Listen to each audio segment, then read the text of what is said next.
បាទសួស្តីបងប្អូនទាំងអស់ជាទីរាប់អានសូមស្វាគមន៍បងប្អូនមកកាន់ Channel មេងហុងអញ្ចឹងថ្ងៃនេះដែរខ្ញុំនឹងចង់ចែកចំណែកនៅចំណេះដឹងមួយដល់បងប្អូនក្នុងការប្រកបអាជីពជាមួយនឹងប្រព័ន្ធ YouTube កាលពីឆ្នាំ2016កន្លងទៅមានការបិទ account ជាច្រើននៅក្នុងអំឡុងខែ12ហើយមានបងប្អូនខ្លះបាក់ទឹកចិត្តហើយបងប្អូនខ្លះទៀតក៏នៅតែបន្តធ្វើហើយមានបងប្អូនមួយចំនួនក៏បោះបង់ច្រើនវាជារឿងធម្មតារបស់អនឡាញវាមិនថិតថេរទេមិនថាខ្ញុំមិនថាបងប្អូនគឺខូចដូចតែគ្នាក៏ប៉ុន្តែសួរថាតើនៅពេលដែលខូចយើងបង្កើតថ្មីហើយរកអ្វីដែលមកបង្ហោះហើយវាធ្វើឲ្យវាមិនខូចអញ្ចឹង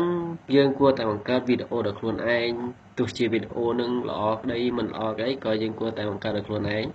កុំព្យាយាមយកវីដេអូគេប្រសិនបើបងប្អូននៅតែបន្តយកវីដេអូគេបងប្អូននឹងជួបនៅគ្រោះភ័យដដែលគឺ Google AdSense វានឹងបិទ account របស់យើងដដែលមួយទៀតសោតទោះជាយើងយក account យើងទៅលេង Gmail ទៅលេង Twitter Facebook អីក៏នៅតែបិទដែរហ្នឹងតែសំខាន់ត្រង់ថាខ្ញុំចង់ឲ្យបងប្អូនមិនបាក់ទឹកចិត្តណាសូមឲ្យកុំបាក់ទឹកចិត្តតែបើសិនបើបងប្អូនមិនចង់បន្តធ្វើក៏មិនជាបញ្ហាចោលដែរអញ្ចឹងតោះយើងចូលតបង្កើត channel ថ្មីទាំងអស់គ្នាមុននឹងបង្កើត channel ថ្មីនៅក្នុងឆ្នាំ2012នេះមានការប្រែប្រួលបន្តិចទាំងការបង្កើត account ទាំងឈ្មោះ account មួយចំនួនប្រសិនបើយើងដាក់ទៅជាមួយនឹងឈ្មោះគេក៏ YouTube វាមិនអោយដែរវានឹងចេញអក្សរក្រហមនៅពីខាងលើថាឈ្មោះនេះគឺបានប្រើហើយអូខេហើយខ្ញុំសង្ឃឹមថាបងប្អូននឹងធ្វើបន្តហើយប្រសិនបើបងប្អូនមានចំណាប់អារម្មណ៍អីបងប្អូនអាចជួយ Subscribe Channel វិញហងរបស់ខ្ញុំបានអូខេឥឡូវនេះយើងនឹងបន្តធ្វើទាំងអស់គ្នាមុនដំបូងបងប្អូនត្រូវបង្កើត Gmail ជាមុនសិនមុននឹងបងប្អូនឈានទៅបង្កើត YouTube អូខេឥឡូវខ្ញុំនឹងបង្កើត Gmail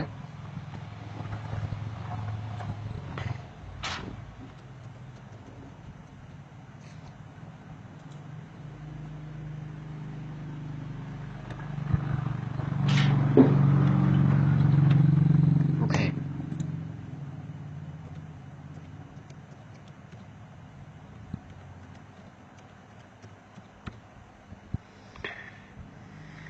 ខ្ញុំដាក់ Word 2018អូខេឬខ្ញុំផ្លាស់2034អូខេឥឡូវនេះខ្ញុំបង្កើតដាក់ឈ្មោះអញ្ចឹងគឺវឿនចម្រើនវឿនចម្រុងហើយខ្ញុំនឹងដាក់លេខកូដខ្ញុំមិនអាចប្រាប់បងប្អូនទេលេខកូដ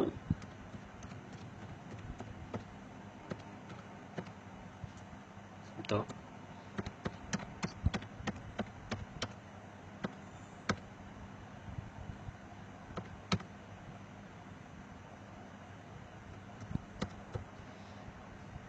អូខេខ្ញុំដាក់អញ្ចឹងដល់នេះគឺយើងcopy password ដែលយើងបានដាក់ខាងលើខ្ញុំមកដាក់ confirm បើវាមិនបានយើងអាចចុចដាក់ម្ដងទៀតអូខេនេះគឺខែឆ្នាំកំណើតបងប្អូនអាចដាក់ខែឆ្នាំកំណើតដល់ត្រង់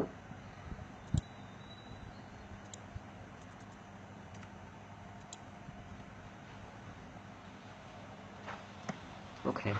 ហើយកន្លែងនេះគឺជាបុរសឬគឺជាស្ត្រីកន្លែងនេះគឺជាលេខទូរស័ព្ទនៅក្នុងប្រទេសរបស់យើងអញ្ចឹងបងប្អូនអាចដាក់លេខទូរស័ព្ទបងប្អូនមកសូមបញ្ជាក់ថាលេខទូរស័ព្ទបងប្អូនសូមដាក់លេខទូរស័ព្ទថ្មីកុំដាក់លេខទូរស័ព្ទដែលវាបានបិទ account ចាស់របស់យើង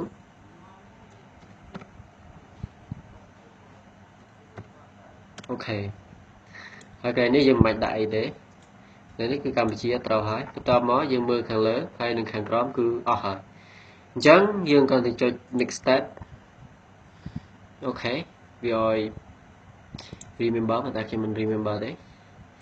អូខេយើងពេញមកក្រោមមកវានឹងចុចឲ្យ I agree តទៅទៀតវានឹងផ្ញើលេខកូដទៅក្នុងលេខទូរស័ព្ទរបស់យើងអូខេខ្ញុំនឹងចាំមួយផ្លែតឥឡូវនេះខ្ញុំបានទទួលលេខកូដហើយគឺ76 24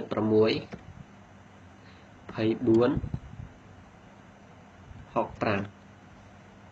បាទខ្ញុំ continue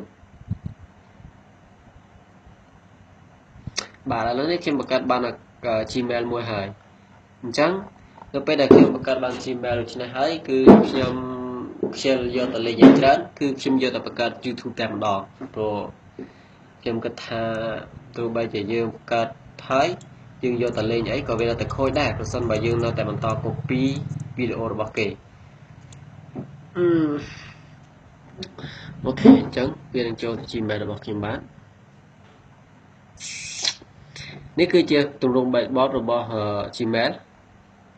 គឺជាទម្រង់របស់វាយើងគ្រាន់តែចុច nick តាមវាជាការស្រេច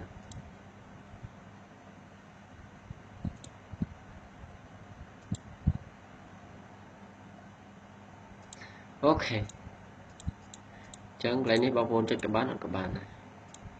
អត់ជាបញ្ហាចោលទេគេអូខេឥឡូវនេះខ្ញុំបង្កើតបាន Gmail មួយហើយតែពេលបង្កើតបាន Gmail ខ្ញុំត្រូវយក Gmail នេះទៅ sign in ជាមួយនឹង YouTube ក្នុងការ sign in បងប្អូនគ្រាន់តែចុចពាក្យ youtube.com វានឹង sign in អយតែម្ដងអូខេ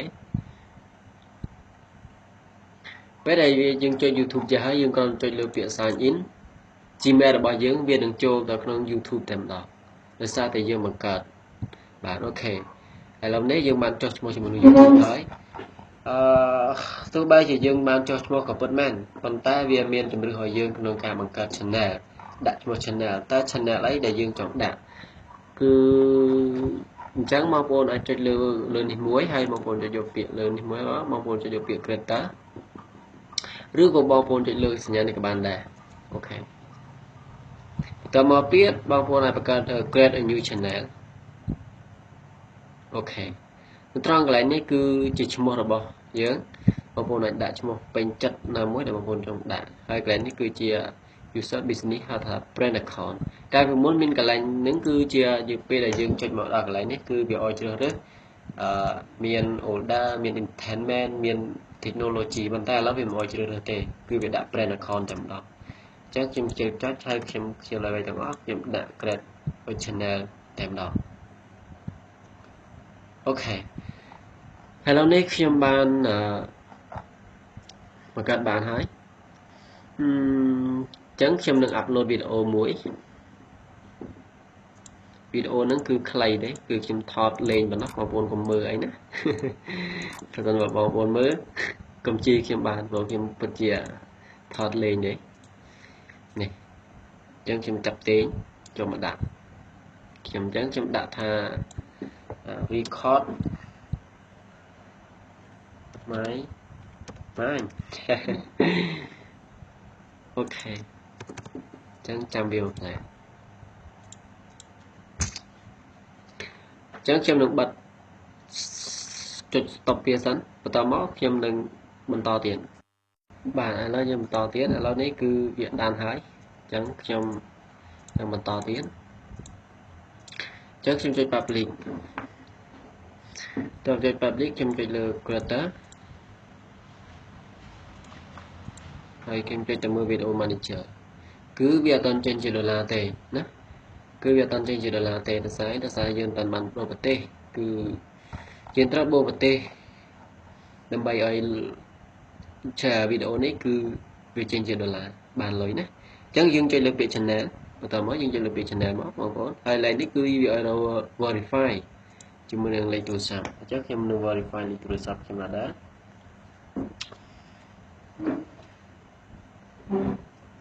យើងដាក់0ក៏បានមិនដាក់ក៏បានដែរអត់ជាបញ្ហាអីចោតទេ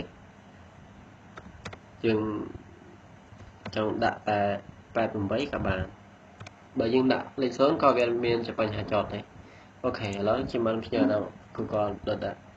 ហើយអញ្ចឹងខ្ញុំទទួលបានសារគឺ84 29 97អូខេអរសំទោស84 82 84 82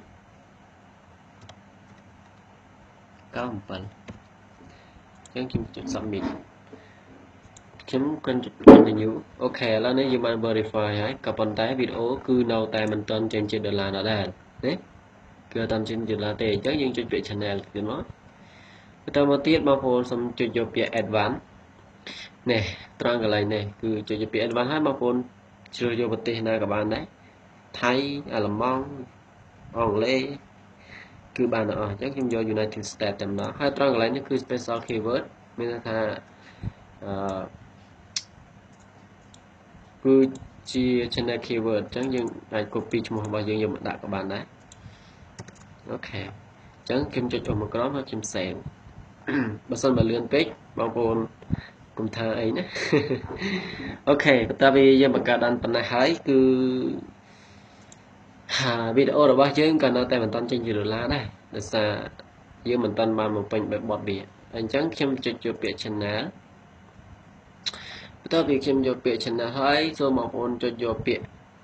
monetization នេះអញ្ចឹងបងប្អូនចុចយកពាក្យ enable អូខេហើយយកពាក្យ get start ហើយចុចពាក្យ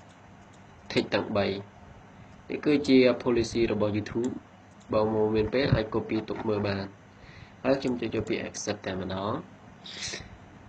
នេះនៅត្រង់កន្លែងនេះខ្ញុំបាទសូមបញ្ជាក់បន្តិចកាលពី2016ក្នុងការបង្កើត YouTube គឺងាយស្រួលជាង2017គឺនៅពេលដែលយើងចុចពាក្យ enable កន្លែង monetization ហើយពេលដែលយើងចុច tick 3រួចវានឹងត្រឡប់ទៅក្នុងវីដេអូរបស់យើងហើយវីដេអូរបស់យើងគឺចេញជាដុល្លារប៉ុន្តែនៅក្នុងឆ្នាំ2017នេះវាមានការខុសប្លែកគ្នាបន្តិចនៅពេលដែលយើងចុច tick ទាំង3ហើយយើងចុច agree វាស្រាប់តែចុចមកឃើញពាក្យថា get start តើវាចុចពាក្យថា get start ហើយតើមកយើងនឹងចេញ enable your account for monetization គឺត្រូវឲ្យយើងផ្ញើលុយនឹងទៅ AdSense សិនមានន័យថាភ្ជាប់ជាមួយនឹង AdSense សិននៅពេលដែលយើងភ្ជាប់ហើយបានត្រឡប់មកវិញវីដេអូរបស់យើងនឹងចេញលុយប៉ុន្តែវាអត់ត approve ឲ្យទេរងចាំប្រហែលជា1ម៉ោងឬក៏2ម៉ោងឬក៏ដល់មួយថ្ងៃក៏មានដែរនៅពេលដែលវាផ្ញើពាក្យថា congratulations ហើយទើបបានវីដេអូរបស់យើងសន្សំប្រាក់ជាមួយនឹងវាបានហ្នឹងគឺខុសគ្នាត្រង់កន្លែងនឹងតិចណាអញ្ចឹងខ្ញុំចុចពាក្យថា sign up AdSense account អញ្ចឹងកន្លែងនេះបងប្អូនគួរស្ដាប់ឲ្យបានតទៅទៀតខ្ញុំចុចពាក្យ sign in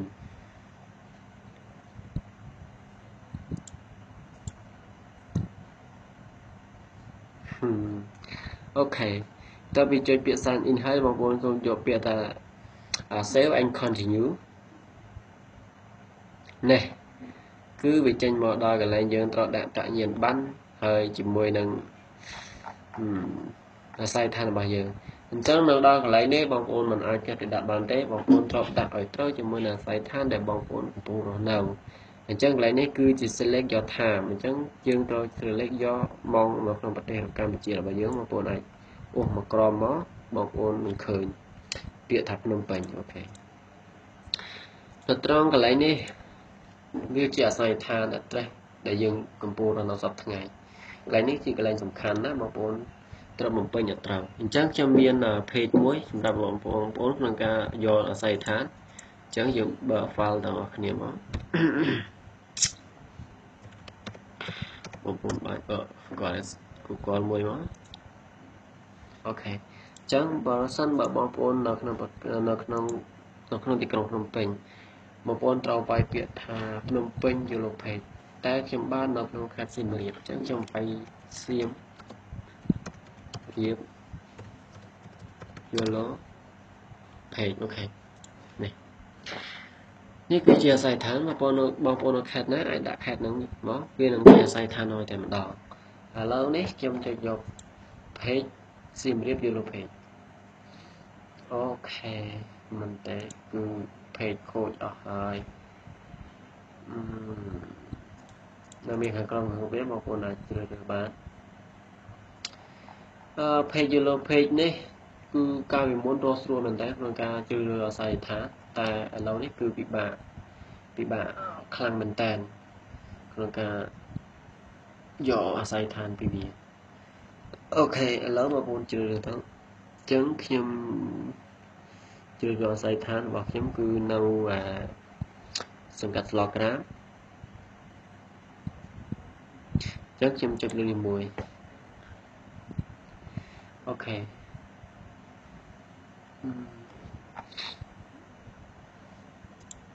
page នេះគឺ mình bạch chạm dương cho tôi vô nhưng copy hàng copy này thêm đó chẳng nhưng copy đã thêm một món cứ viên small tha slogram villageហើយ slogram commune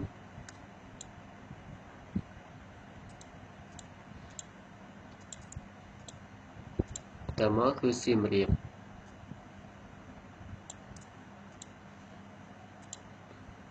អូខេចាប់ចំណុចកន្លែងនេះគឺប៉ុណ្ណឹងបានហើយកន្លែងនេះយើងអាចលុប commune ក៏បានដែរយើងដាក់ទី slogram ក៏អត់ជាបញ្ហា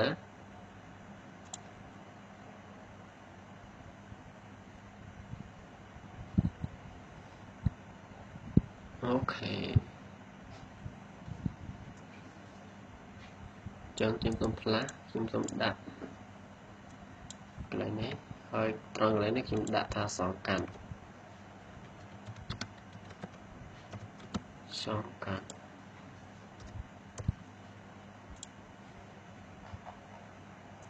ខ្ញុំសាក់ back ក៏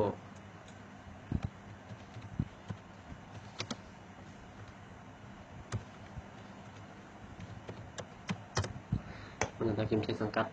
ត្រូវឬក៏ខុសទេ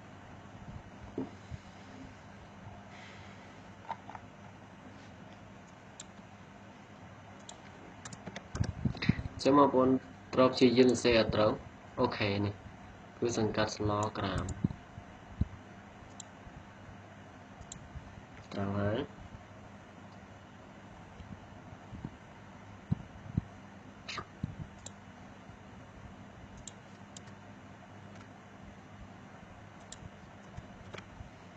ចឹងខ្ញុំ copy យកមកដាក់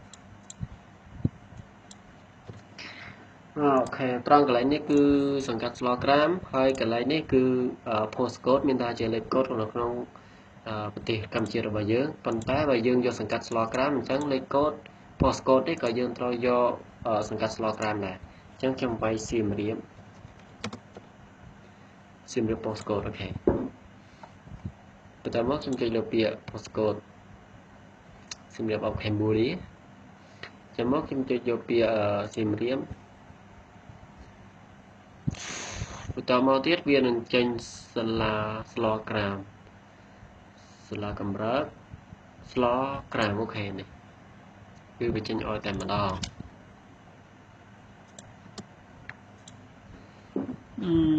slogram ចឹងខ្ញុំ copy នេះម្ដងទៀតធ្វើម៉េចដាក់ឲ្យត្រូវជាមួយនឹងខ្សែឋានរបស់យើងហើយនេះគឺជា postcode ចឹង copy មកកាលពីមុនរកស្រួលប៉ុន្តែឥឡូវរៀងពិបាកបន្តិចអូខេត្រង់កន្លែងនេះគឺលេខទូរស័ព្ទតំណតំណង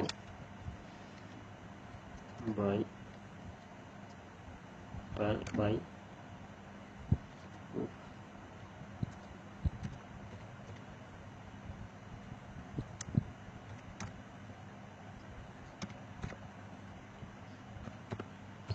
អូខេតើពីប៉ុណ្ណេះហើយគឺយើងបានបំពេញបែបបត់អស់ហើយត្រង់កន្លែងនេះបងប្អូនចុចយក no ទាំងអស់ក៏បាន yes ទាំងអស់ក៏បានអត់ជាបញ្ហាចោតទេអញ្ចឹងខ្ញុំចុចយកពាក្យ yes ទាំងអស់ហើយខ្ញុំមើលគឺគ្រប់គ្រាន់ហើយអញ្ចឹងខ្ញុំ submit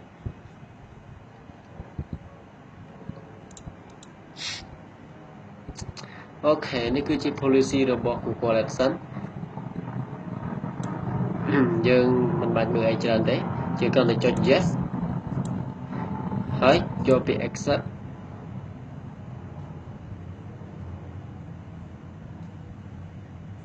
អូខេអញ្ចឹងនេះគឺវាមានន័យថាអ្នកបានផ្ញើ Gmail បងប្អូនបកខ្លួនឯងដល់ហើយវានឹងផ្ញើ Gmail មកយើងវិញក្នុងពេលឆាប់ៗនេះអញ្ចឹងបងប្អូនអាចរងចាំប្រហែលជា1ម៉ោងឬក៏2ម៉ោងឬក៏អាចដល់1ថ្ងៃវានឹងចេញ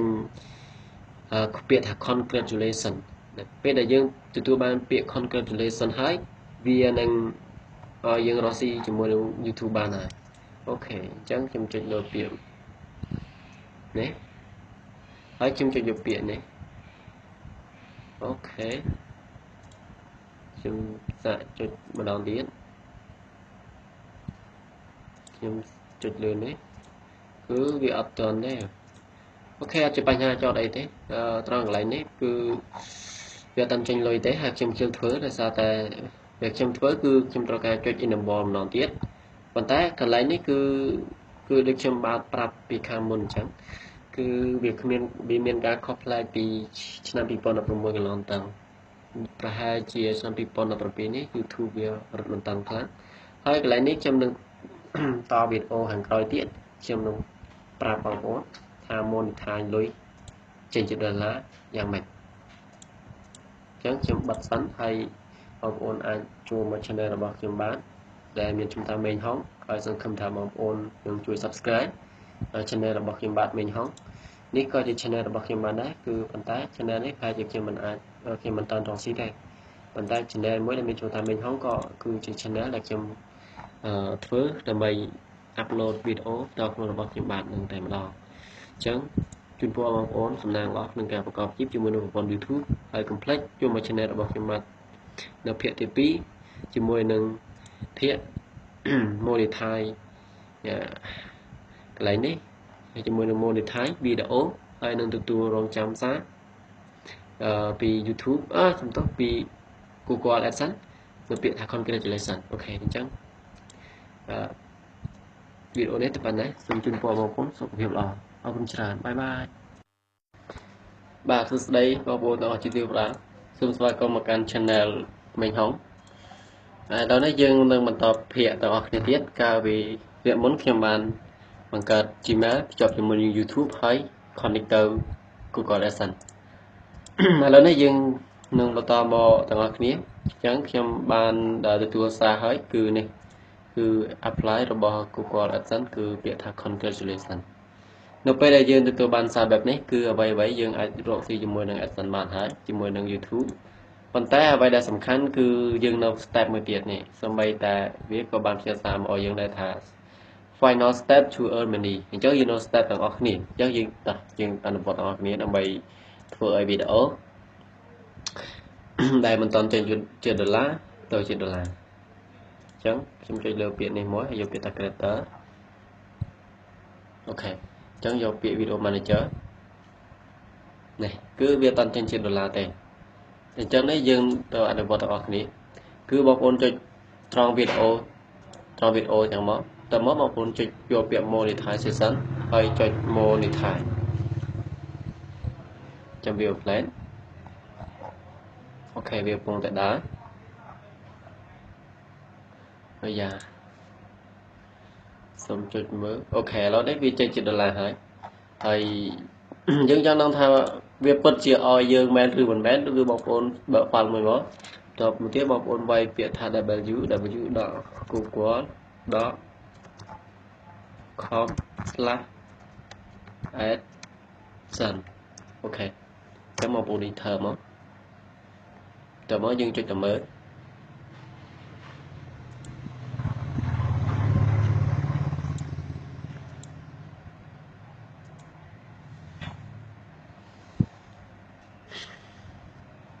អត់មានអីច្រើនទេយើងគ្រាន់តែចង់ដឹងថាបានឬមិនបានប៉ុណ្ណោះការពិតយើងដឹងបាត់ទៅហើយគឺពាក្យថា congratulation